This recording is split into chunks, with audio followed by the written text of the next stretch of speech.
Assalamualaikum dan salam Sarawakku sayang. Bersama saya Kerzari Afindi untuk Berita TVS.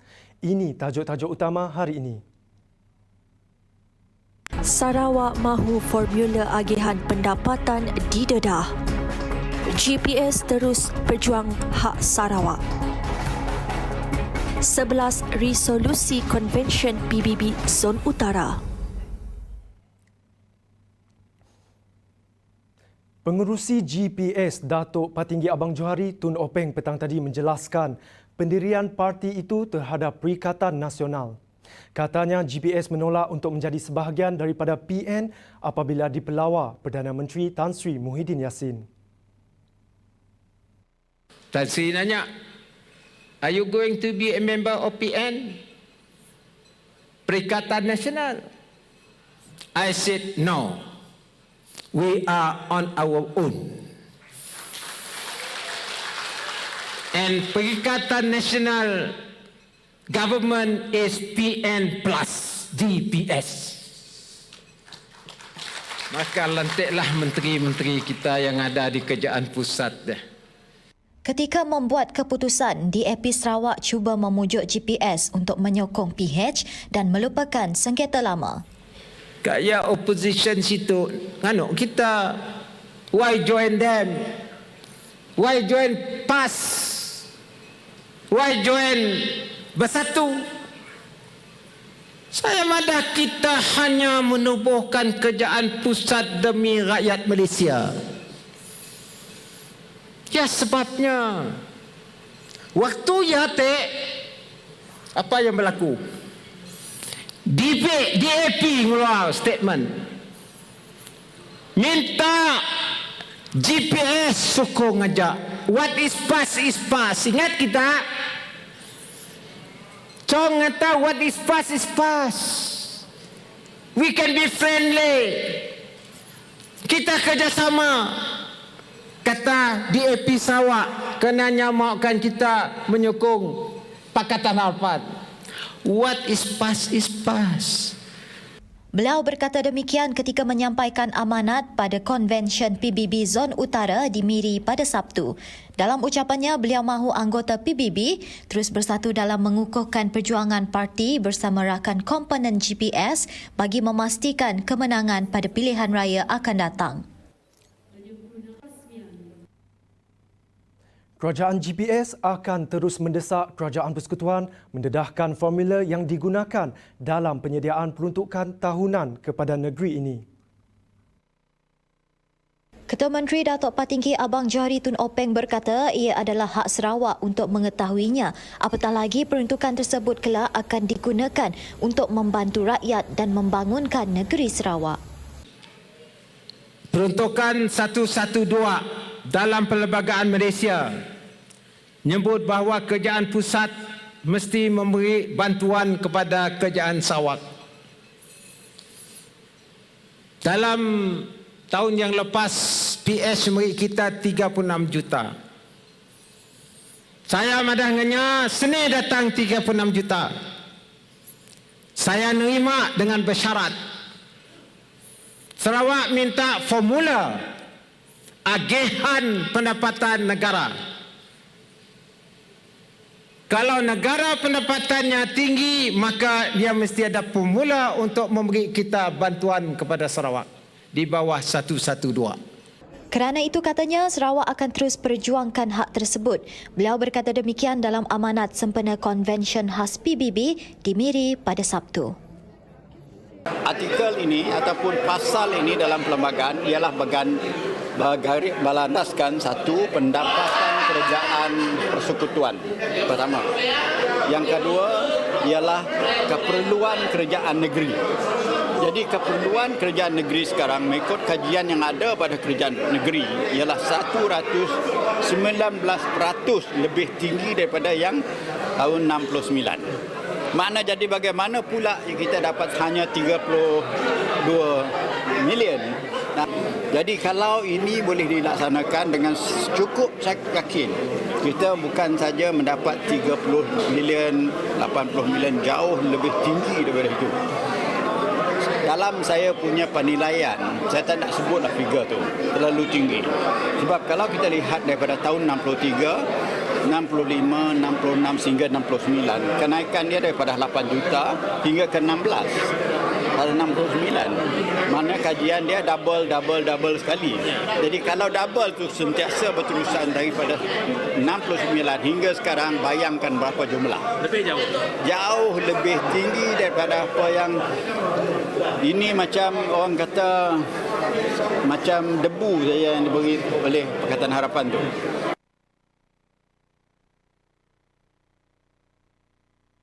Dan saudara sekalian, there is a saying in political democracy, our leaders cannot work for us if we don't support them. If they lost their power, we also lost. If they win, we also win. Power is from victory.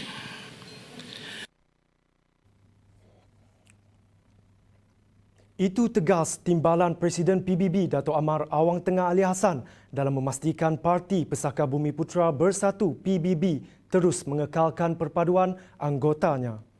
Dengan kesatuan itu, katanya ia akan menjadikan Parti Keramat itu sebagai tonggak utama dalam gabungan Parti Sarawak GPS. Dalam pilihan raya umum yang lepas, semua calon-calon parti PBB kita dalam pilihan raya parlimen menang dengan bergaya. Saudara dan saudari sekalian, kita harus menang. Kita tidak ada pilihan kerana parti PBB bersama komponen-komponen parti dalam GPS akan dapat mempertahankan hak kita. Hanya kita. Percayalah, hanya pada kita. Katanya lagi, PBB akan terus mengamalkan semangat berpasukan bersama parti komponen GPS untuk memenangi pilihan raya negeri akan datang. Ia bagi meneruskan kelangsungan pembangunan negeri demi kesejahteraan rakyat sekaligus merealisasikan dasar dan agenda kerajaan menuju negeri maju menjelang 2030. Harus bekerja keras memastikan kemenangan GPS dalam pilihan raya yang akan datang akan mencapai kemenangan yang besar sekali. Yang Amat Berhormat Ketua Menteri, Yang Amat Berhormat Ketua Menteri tidak berseorangan. Tengok saja di depan ini. Tengok saja di barisan ini, di dalam dewan ini dan di luar dewan sana. Mereka lah pendekar-pendekar. Kita lah pahlawan-pahlawan. Walau di depan api, di belakang duri, ayo kita bersama-sama dengan Yang Amat Berhormat Ketua Menteri kita, Dato' Petinggi Abang Jo, untuk menggempur bersama-sama dalam semangat bersatu padu, dalam semangat untuk mencapai perjuangan kita. Beliau berkata demikian pada Convention House PBB Zon Utara di Miri pada Sabtu. Hanya gabungan Parti Sarawak GPS yang diperjuangkan hak negeri Sarawak yang terhakis. Bukan orang lain tapi pemimpin GPS yang lantang menyuarakan hak bumi Kenyalang sentiasa dipelihara.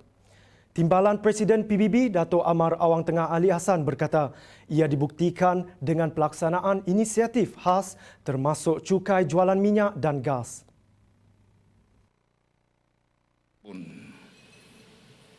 Kong pun boyong, kata orang.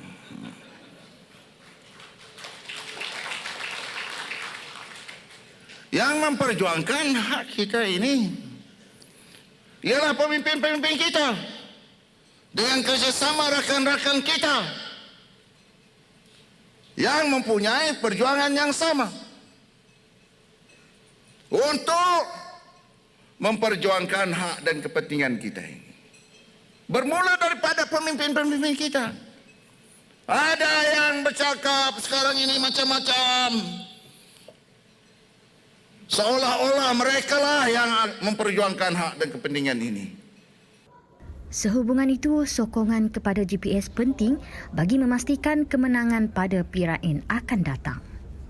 Kemenangan yang besar menjelang pilihan raya yang akan datang.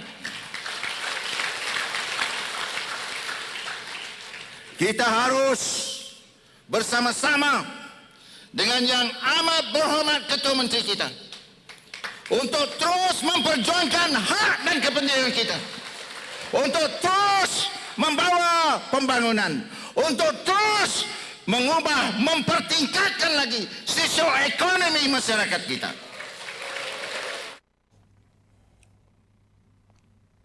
Konvensyen khas PBB Zon Utara melabuhkan tirainya hari ini.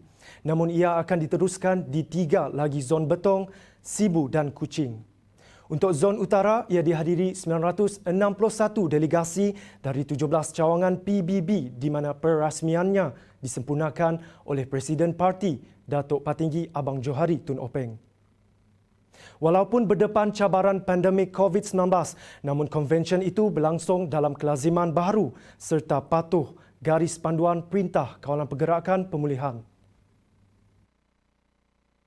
Dalam konvensyen tersebut, 11 usul resolusi telah dibentangkan termasuk usul sokongan penuh kepada Abang Johari untuk kekal menerajui kepimpinan gabungan Parti Sarawak GPS. Selain itu, isu tuntutan hak Sarawak di bawah Perjanjian Malaysia 1963 turut dibincangkan bagi memastikan hak-hak itu terpelihara. Antara lain, langkah penyelesaian isu Tanah Adat Bumi Putra NCR serta pemerkasaan pembangunan mampan negeri Sarawak yang menyumbang kepada perkembangan sosioekonomi rakyat secara khusus. Usaha merapatkan jurang luar bandar dan bandar masih jadi keutamaan kerajaan Sarawak menerusi dasar pembangunannya di samping memperkasakan agenda ekonomi digital negeri. Malah penubuhan unit untuk agama lain UNIFO disifatkan sebagai langkah terbaik bagi memberi hak sama rata antara masyarakat berbilang kaum di Bumi Kenyalang. Abang Johari dalam amanatnya turut meminta agar anggota PBB terus bersatu padu bersama rakan komponen GPS untuk memastikan kemenangan pada pilihan raya akan datang. Pelaksanaan Pelan Tindakan Perpaduan Negara PTPN diyakini bantu usaha kerajaan meningkatkan semula penghayatan prinsip rukun negara dalam kalangan masyarakat berbilang kaum. Malah rancangan untuk melaksanakan PTPN bukan sahaja menjadikan ia terus relevan tetapi membentuk kerjasama yang lebih berkesan antara rakyat khususnya di Bumi Kenyalang. Menteri Muda Perancangan Bandar, Pentadbiran Tanah dan Alam Sekitar, Datuk Lim Talif Saleh berkata, sesi maklum balas secara atas talian atau bersemuka yang dilaksanakan Kementerian Perpaduan Negara penting bagi meningkatkan kefahaman rakyat terhadap konsep perpaduan melalui pendekatan baharu sesuai dengan perkembangan era digital. Ini merupakan satu pendekatan baru Kementerian Perpaduan Negara di mana sesi ini melibatkan semua peringkat masyarakat dari jabatan-jabatan dan agensi kerajaan, NGOs, ketua masyarakat dan ketua kaum untuk memberi input untuk mereka pelan bagi memantapkan lagi perpaduan di antara kaum, bukan saja di Sarawak tapi di Malaysia keseluruhannya. Apa yang kita lihat ialah satu pendekatan untuk renew our commitment towards national unity. Kita tidak dapat menganggap perkara ini perkara remeh atau perkara basic. Kerana kita sudah merdeka. Kata Lentalev, perpaduan merupakan hadiah tidak ternilai yang mesti dipelihara serta dihargai oleh segenap lapisan rakyat. Isu perpaduan mungkin dianggap biasa oleh segelintir pihak, namun kata Adun Kuala Rajang itu, ia merupakan cabaran terbesar kepada Malaysia dalam mencapai status negara maju dan membangun pada masa depan. Bagi kita untuk mengingatkan diri kita komitmen yang telah kita berikan dan juga akan kita sambungkan untuk tahun-tahun yang akan datang, terutama sekali untuk anak-anak muda kita. Kerana kita telah mengalami satu jangka masa yang begitu lama dalam keadaan harmoni dan sebagainya, hampir lebih tinggal 40 tahun. We were living in peace and harmony. So we hope that it will continue forever. But to do that, we have to commit ourselves to work together and build on the strength, kekuatan kita.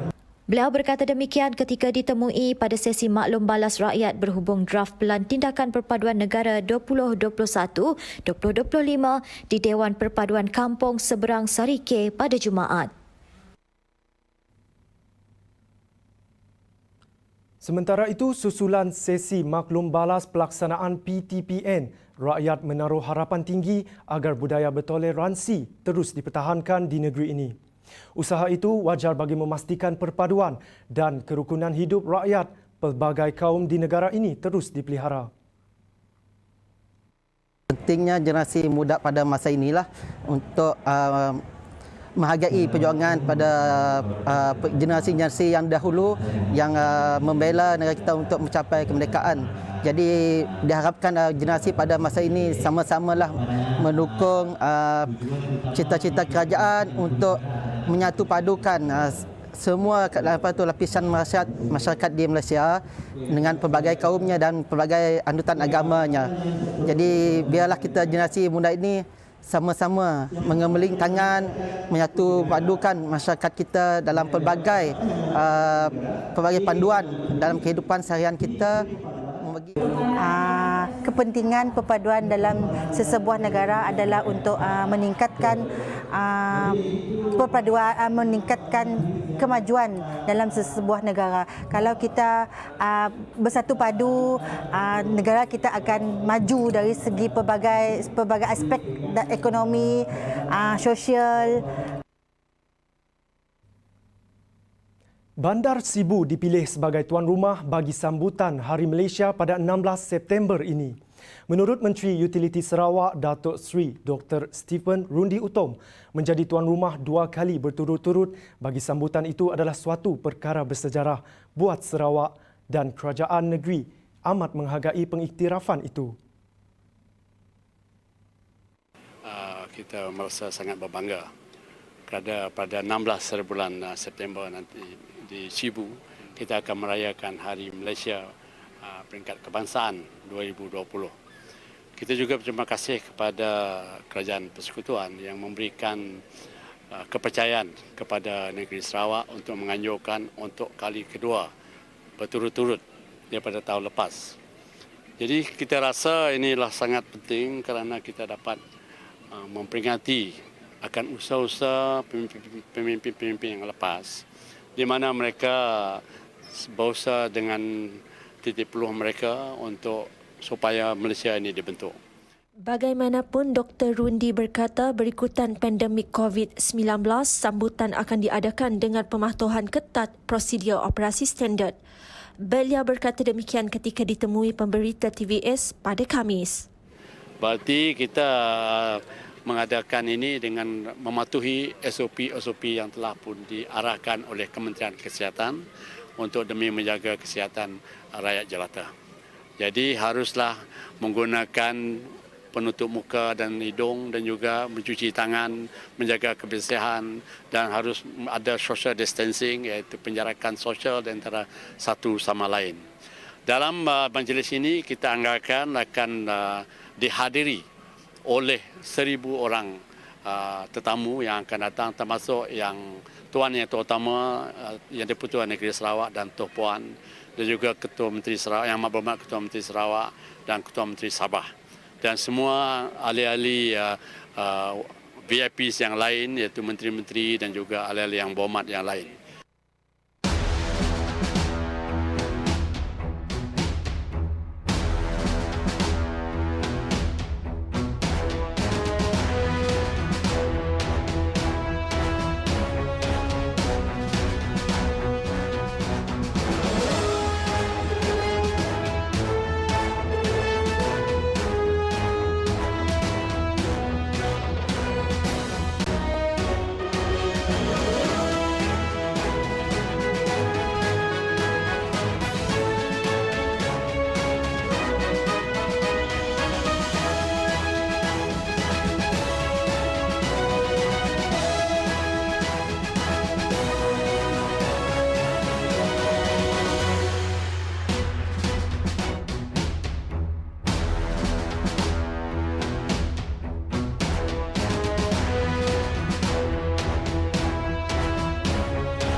Kita beralih ke perkembangan COVID-19. Tiada kes positif dilaporkan hari ini dan jumlah keseluruhan kekal sebanyak 699 kes. Kluster yang masih aktif kekal 8 iaitu kluster alam di Bintulu. Hari ini juga tiada kes baru yang telah pulih dan dibenarkan discharge dari hospital. Seramai 12 orang masih menerima rawatan dalam wad isolasi hospital. 7 kes sedang dirawat di Hospital Bintulu, 4 kes dirawat di Hospital Umum Sarawak dan 1 di Hospital Miri. Sebanyak 21 PUI baru dilaporkan dan 4 kes PUI menunggu ujian makmal. Persiapan pasukan bola keranjang Sukma Sarawak berjalan lancar dalam menghadapi Tamasya Sukan Malaysia Sukma 2020 yang akan berlangsung pada tahun depan. Menurut Ketua Jurulatih Yang Kian En, biarpun berdepan cabaran pandemik COVID-19, beliau tetap optimis memastikan anak-anak buahnya capai prestasi yang terbaik sebelum bermulanya Tamasya Sukan itu nanti. Sekarang kita sudah start sebulan di Stadium MSN. Rasa so far so good dah. Saya rasa susah untuk training lah, kerana kita tak boleh central training atau yang kerana basketball lah, kita mesti dribbling, shooting, apa-apa kena buat di gelanggang. Untuk strength conditioner senang saja, tapi itu yang tak berapa pasti.